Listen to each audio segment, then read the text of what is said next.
Hey there, I'm Marcus. You're the new nurse, right? Yeah, I figured as much. You've got that nervous look.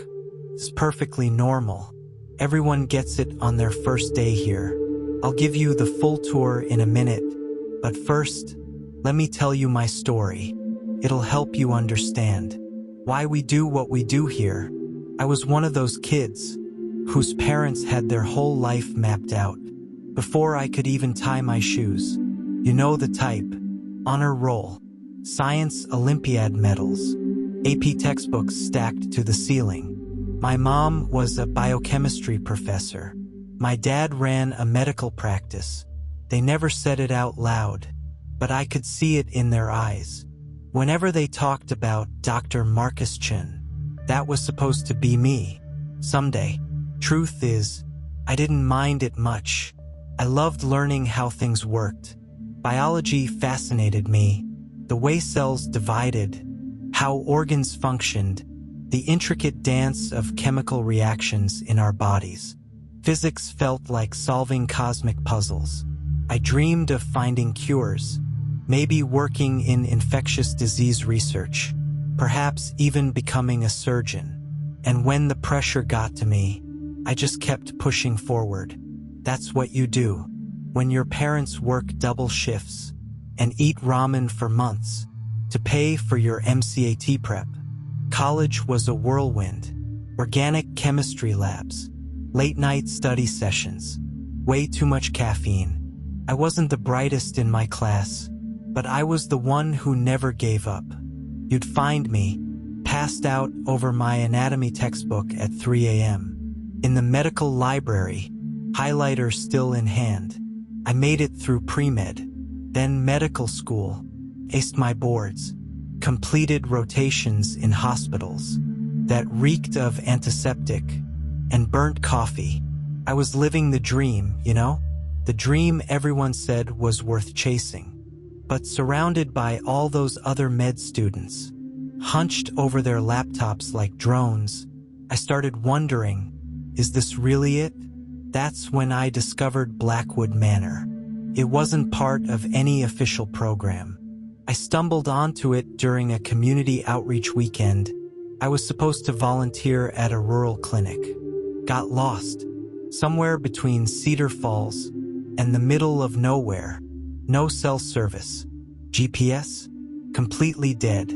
I saw these tall, wrought iron gates and a weathered sign that read, Blackwood Manor, and something just pulled me to turn in. That was 6 years ago. My parents were baffled. When I told them I was working at a care facility, Mom looked at me like I'd announced I was joining the circus. Does it even count toward your residency? Dad asked. I told them it didn't matter. I belonged here. They still don't understand, but they've stopped complaining since I help with their mortgage payments now. You're probably wondering, what's so special about Blackwood Manor? Why someone like me would trade city hospitals for this old estate buried in the forest? Why I stayed? Why I actually smile walking these corridors? You'll understand soon enough. But first, let me tell you about this place. Blackwood Manor started like any other care facility.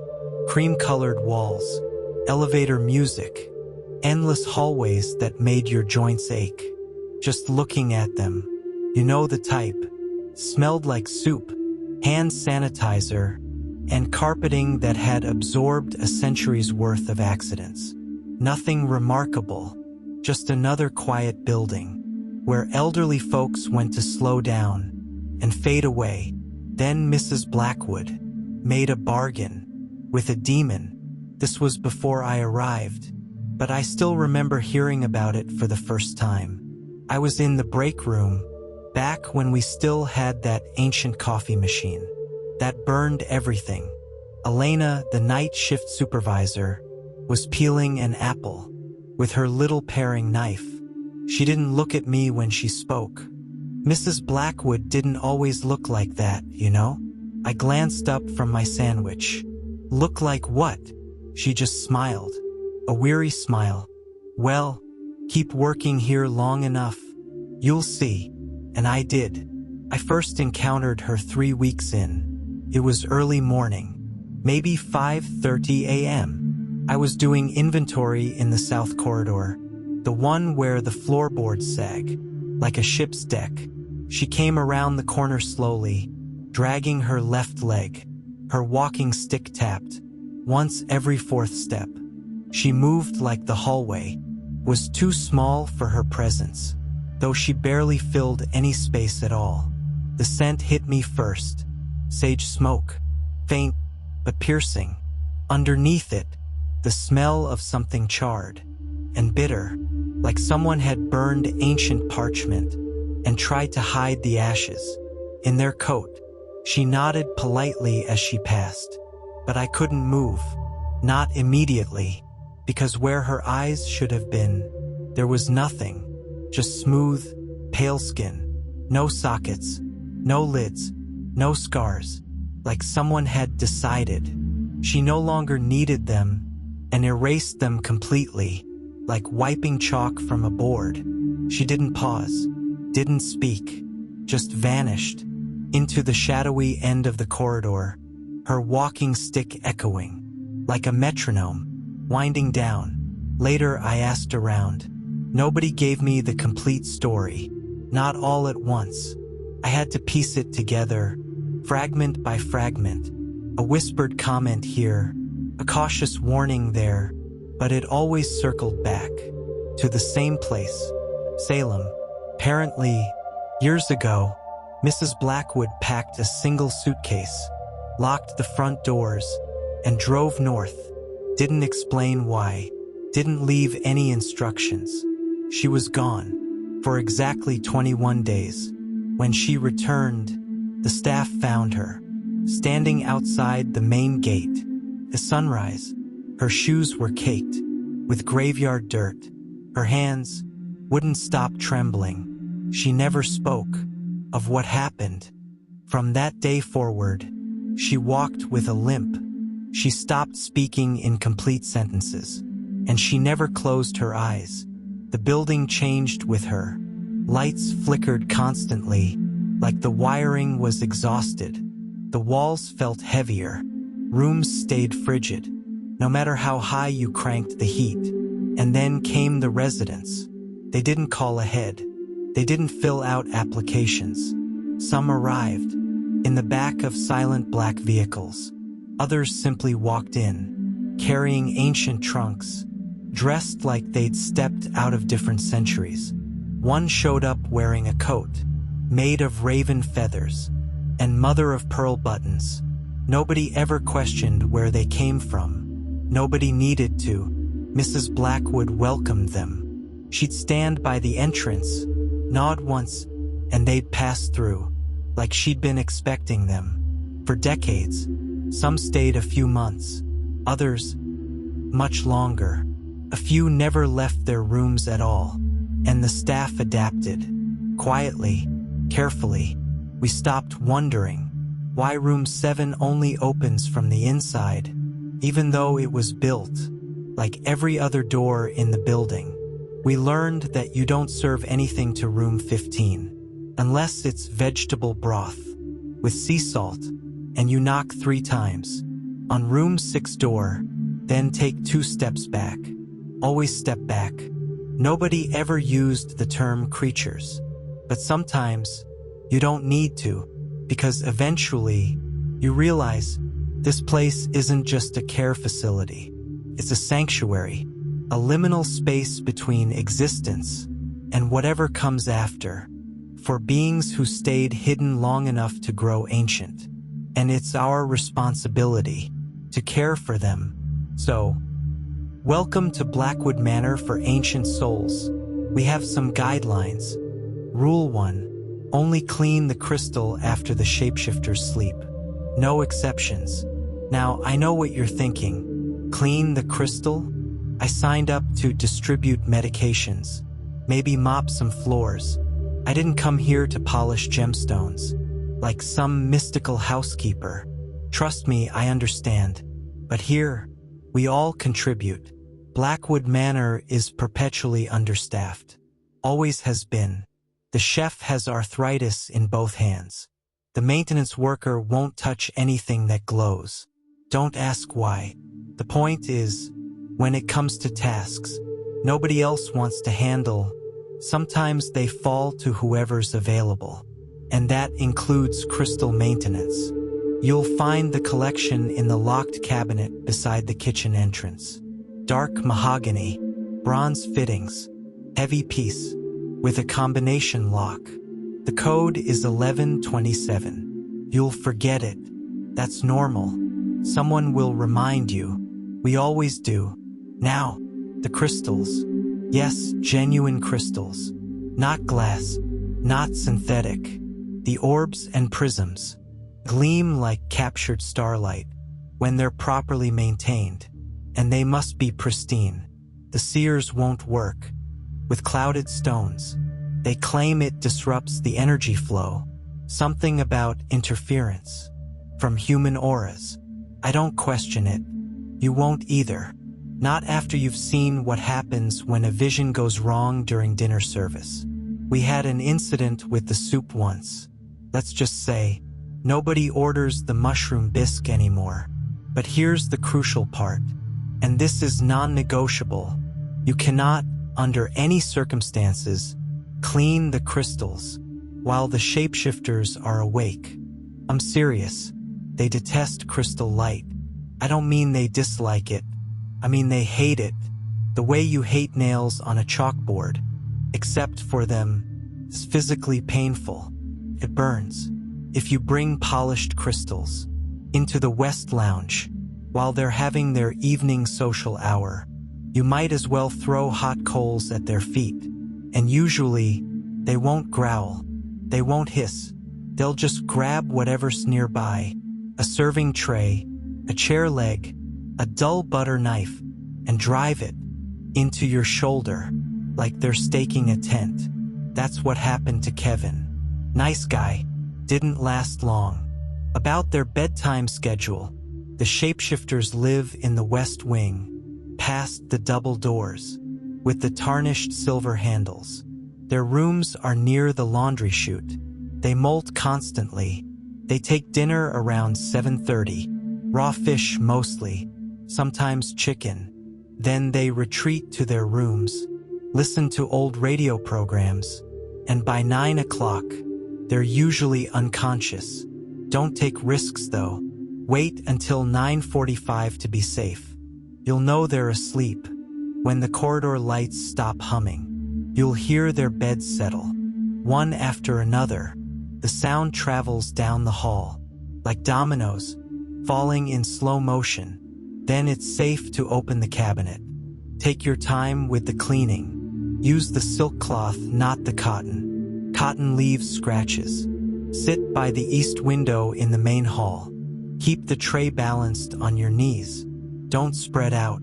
One of the seers might wander by for their midnight meditation, and you don't want to be in their sacred space. Trust me, you'll do this twice a week, 3 times. If room 14 has another episode and tosses the scrying bowl into the fountain again, let me tell you about Ms. Vasquez. She's the primary reason this rule exists. Not the only one, but the most vocal. Room 28, second door on the right. When you enter the West Wing, elderly shapeshifter, fur the color of storm clouds, walks with a pronounced limp, not from age, but from a territorial dispute in 73. She never discusses it. She does talk about the old country, though nobody's sure which country she means. She has an obsession with letter openers. Not knives, just letter openers, especially ornate ones. When I was new, I asked Elena why she always kept one tucked in her sleeve. For protection, she said, and because someone once tried to hand her a crystal pendant during afternoon tea. What happened? She just stared at me and said, "Don't ask," then added, "Just remember, honey cakes, That's what keeps Ms. Vasquez calm. Not pills, not soft music, not aromatherapy. Honey cakes. We keep a batch in the walk-in cooler, labeled Emergency Vasquez. If she starts getting agitated, you take one out and leave it by the reading table. Don't hand it directly to her. Just leave it. She'll find it, like a bloodhound, following a scent. She's not entirely unreasonable. Sometimes she shares stories, melancholy ones, but still, she can be gentle. When the mood strikes her, you just don't want to be around her when she's irritated, especially if you're holding crystals. We had a temporary aide last summer.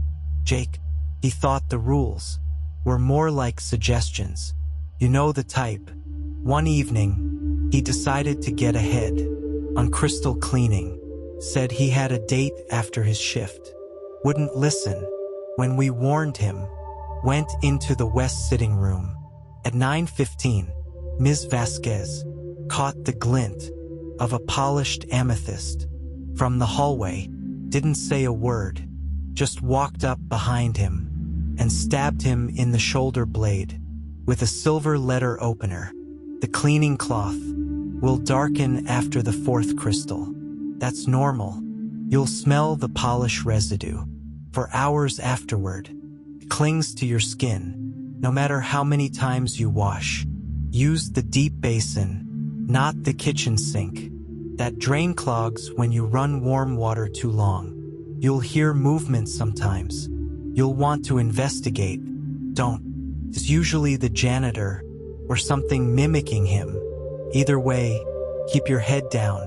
Maintain your rhythm. Polish, rotate, rinse, stack. Occasionally, one of the lights will flicker overhead.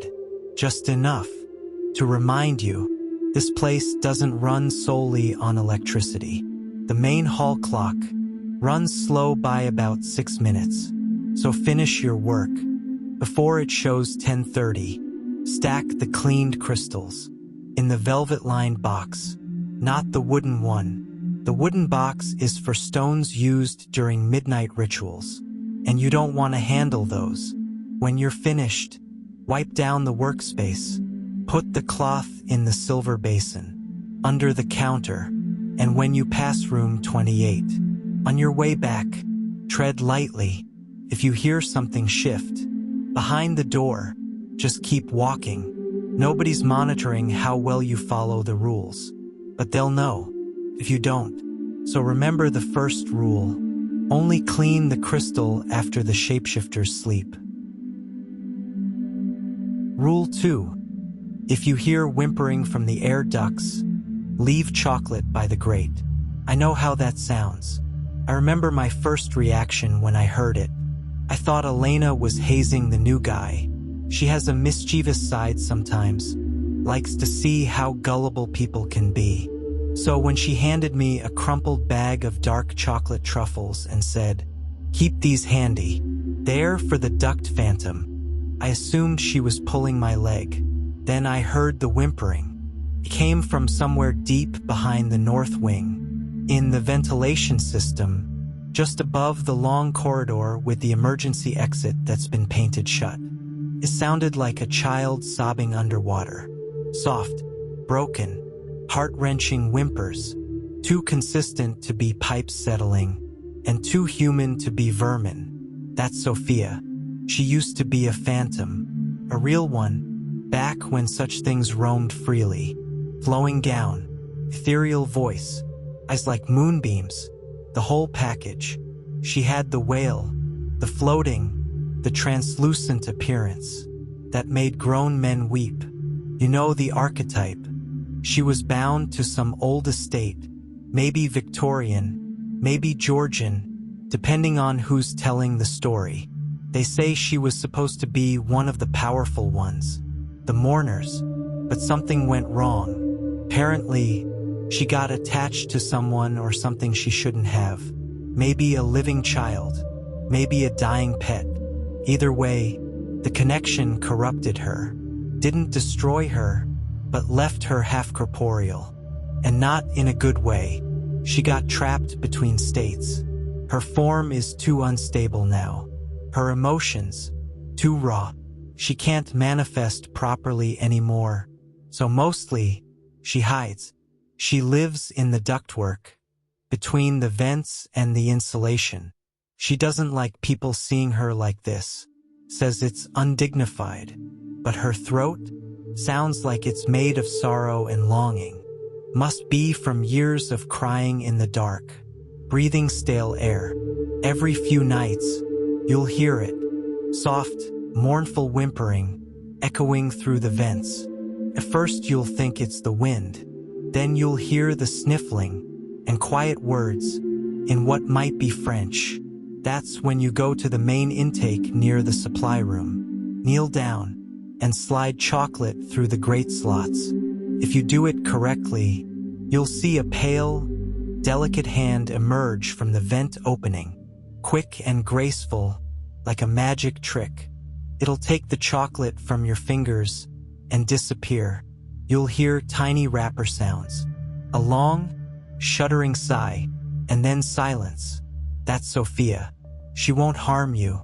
She just cries a lot, and she appreciates having someone acknowledge her pain.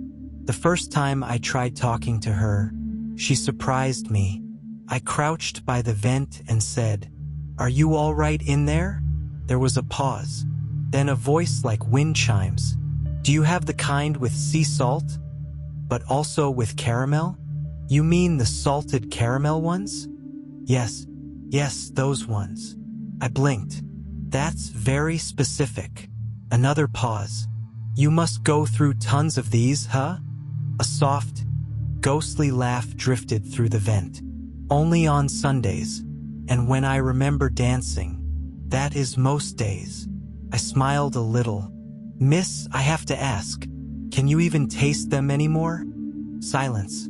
Then, "That's personal. And that's how I met Sophia. I bring her chocolate every time I work now. Sometimes she tells stories, in half whispers, half sighs. I nod along, smile when it feels appropriate. It doesn't matter if I catch every word. You don't really come to work at Blackwood Manor expecting normal conversations. You come to make sure the spirit in the vents doesn't start weeping so loudly it disturbs the seer's meditations. Which brings us to our next rule.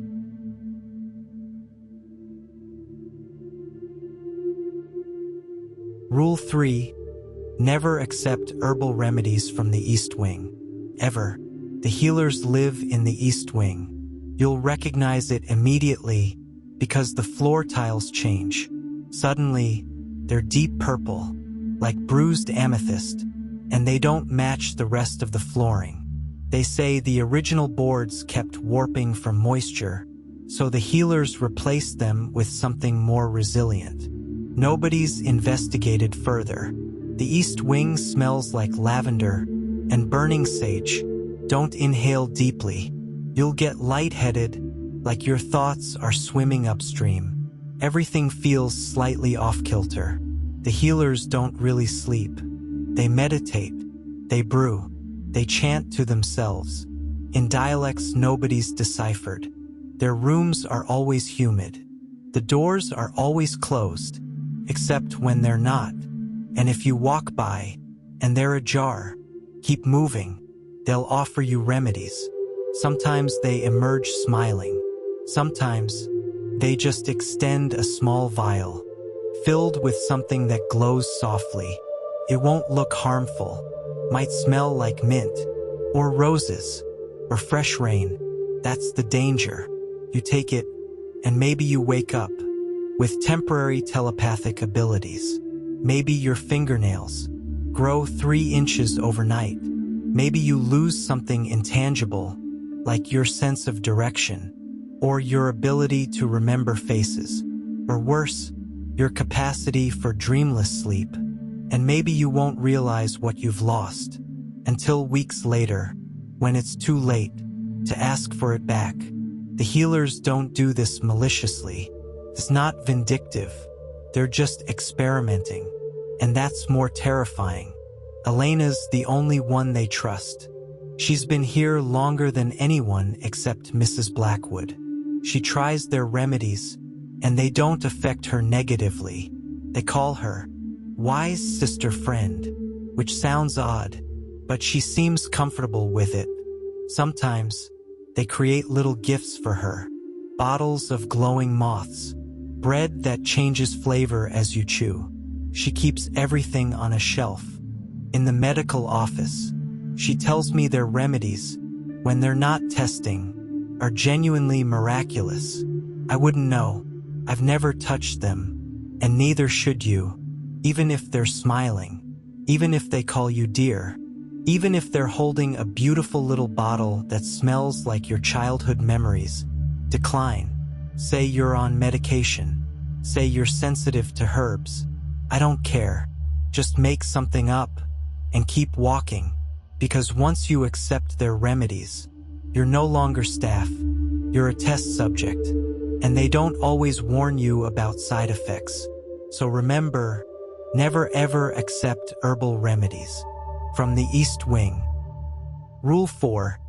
Do not join seances in room 18, and don't participate, not even if they beckon, not even if they save you a spot at their table.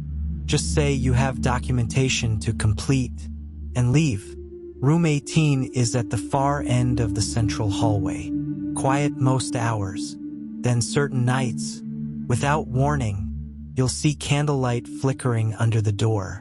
You'll hear the low murmur of voices, calling to the beyond, slow, reverent, the kind of sound that makes you pause mid-step, like something sacred is happening inside. It always starts subtly, a single candle, lit behind the curtains, the soft scrape of chairs, being arranged in a circle, and then they gather. The spirits in room 18 are not newcomers. They're not even dangerous by modern standards, but they're ancient, truly ancient, older than the nation, older than written language. Some of them communicated with the other side before humans learned to make fire, and they've been making connections since the dawn of consciousness. You need to understand, this isn't a hobby for them. It's a compulsion, pattern, etched into their very essence. Spirits used to bridge worlds all the time. You know the legends.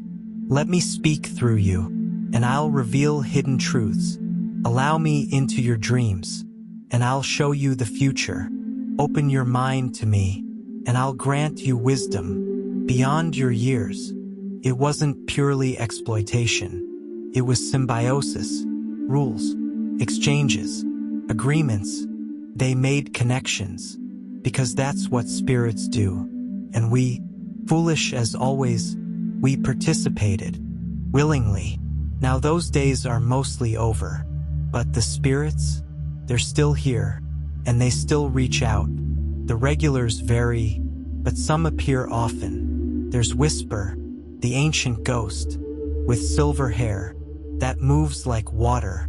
He wears clothes from a dozen different eras. He keeps a collection of antique pocket watches, each one stopped at a different moment of someone's death. He's been quiet lately, but when he conducts, he hums until the candles dance. Then there's Luna, a banshee, who lost her voice centuries ago. Her hair hangs like moonbeams. She carries her own chair, cushioned in velvet, that never fades. She smells like midnight gardens, brings her own candles in a leather case, says she doesn't trust the house lighting. Beside her sits Ezra. You'll feel him before you see him. His presence chills the air. Even when the room is warm, frost forms on windows.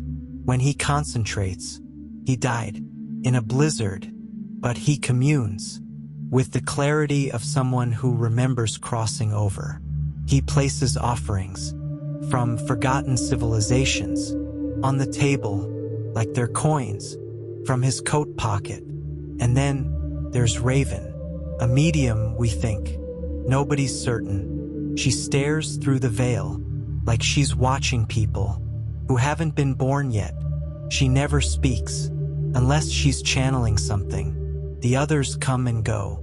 A drowned sailor, with barnacles in his beard. Plague victim, who lost her family, but kept her gift for speaking with the dead. A wise woman, who only spoke in riddles, but could summon anyone from beyond. Every chair has initials carved underneath, but they rotate just to keep staff guessing. And always, they're calling. But here's the rule that matters.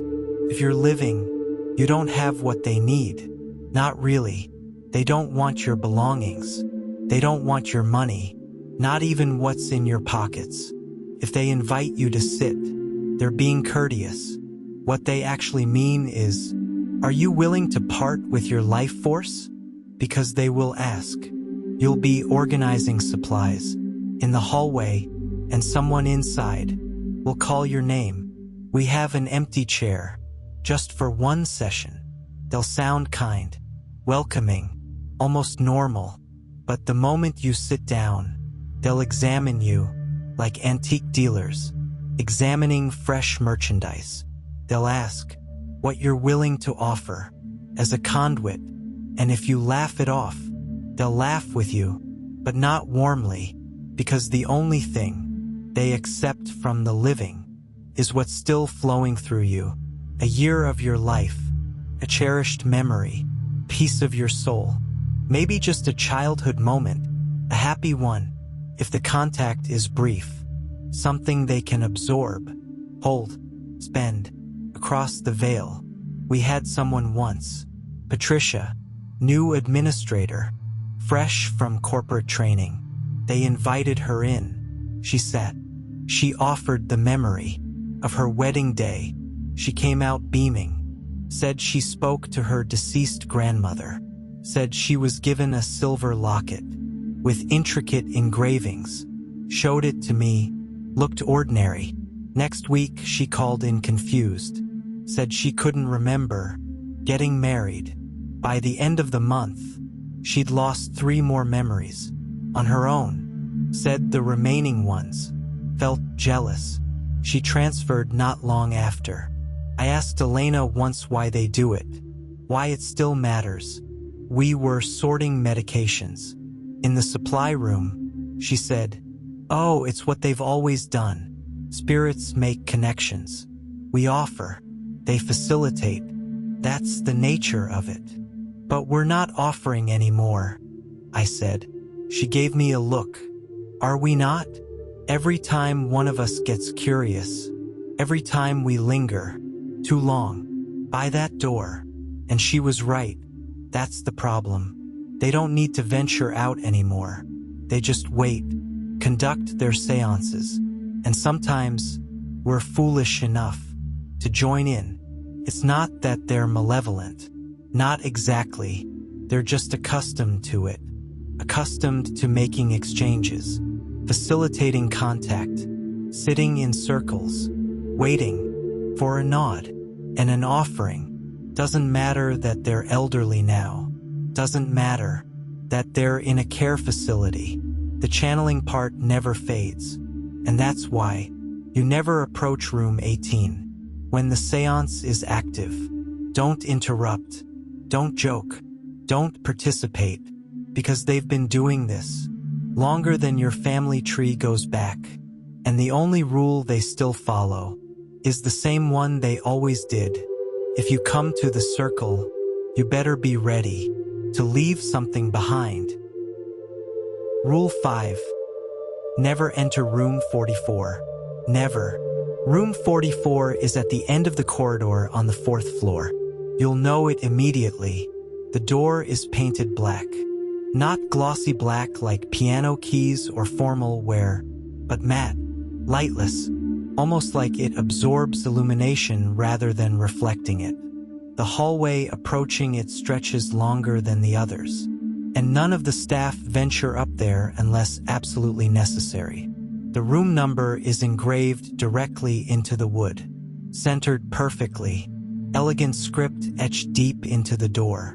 The cleaning rotation bypasses room 44 entirely, and nobody questions why. The chef prepares a special meal once a week, always on Fridays.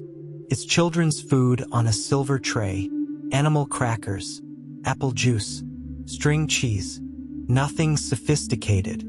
He leaves it on the floor beside the door, without announcing himself, and he retreats immediately, without looking back.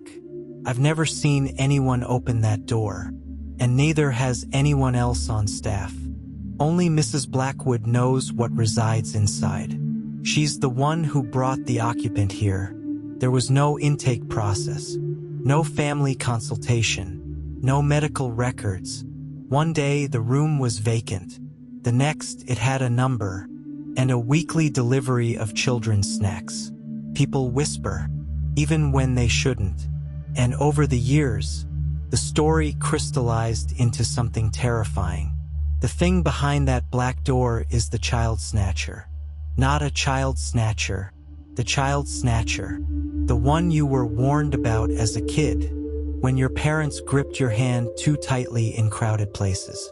When they made you promise never to talk to strangers. The one who lurked in playgrounds and school parking lots, waiting for moments when nobody was watching carefully enough. I used to have nightmares about him. When I was 8, both my parents worked late shifts, and I'd lie awake staring at shadows on my bedroom wall, convinced he was outside my window, waiting for me to fall asleep, so he could take me away from everything I knew. The child snatcher is what other creatures reference when they want to remind each other that even they have boundaries they won't cross. You see, most supernatural beings don't harm children. They might frighten them, yes. They lurk in closets, tap on windows, creak floorboards, but actually hurt them? That's different. There's something in most creatures that makes them protect the young. Not always from kindness, but from cosmic order. Some say it's instinct. Others call it universal law. The innocent are meant to be safeguarded. It's not written anywhere, and no one discusses it openly, but you feel it. Many of the older residents ask about local schools. One of the water spirits knits tiny scarves and donates them anonymously to the town's daycare center.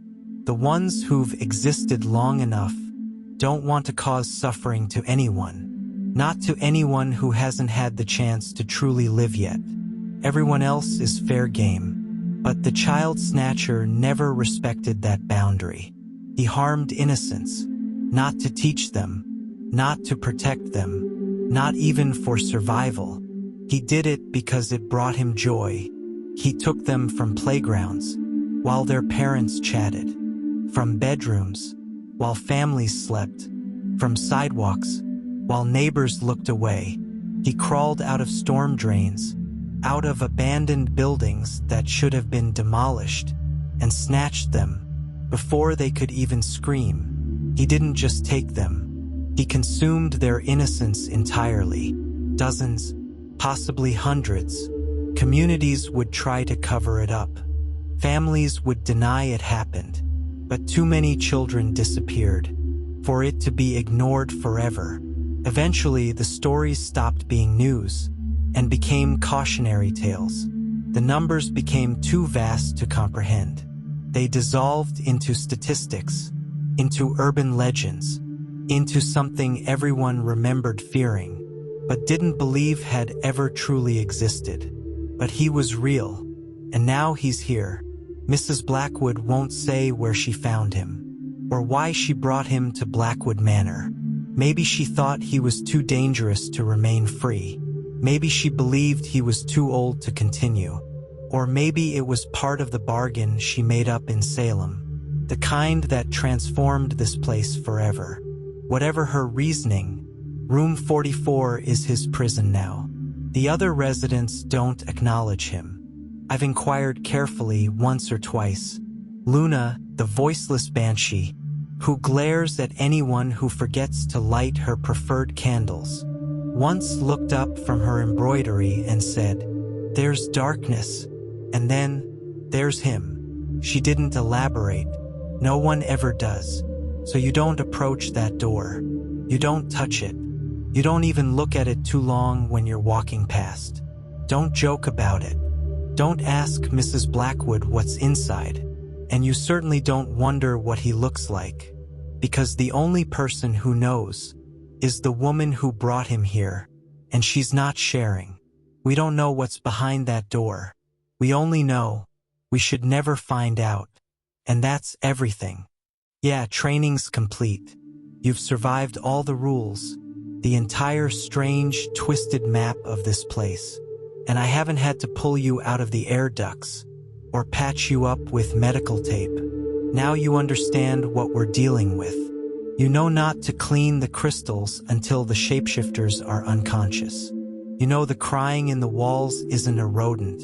That's Sophia, and she just wants chocolate. You know to avoid the healer's remedies and stay far from their experiments. You know what a seance in room 18 actually means and why your memories and life force aren't worth a conversation with the beyond. You even know about the black door on the 4th floor. And more importantly, you know to stay away from it. That's the job. Blackwood Manor isn't like any other care facility. There are no craft sessions, no themed dinner nights, no soft rock playing from hidden speakers. Don't be afraid, though. Not all creatures are malicious, but not all are benevolent either. Like anyone ancient, they're simply weary, particular, stubborn, and set in their ways. They lived extraordinary, lengthy existences, and now they're here, trying to find peace in their final years, if that's even possible, for beings that used to devour souls, or drive entire villages to madness.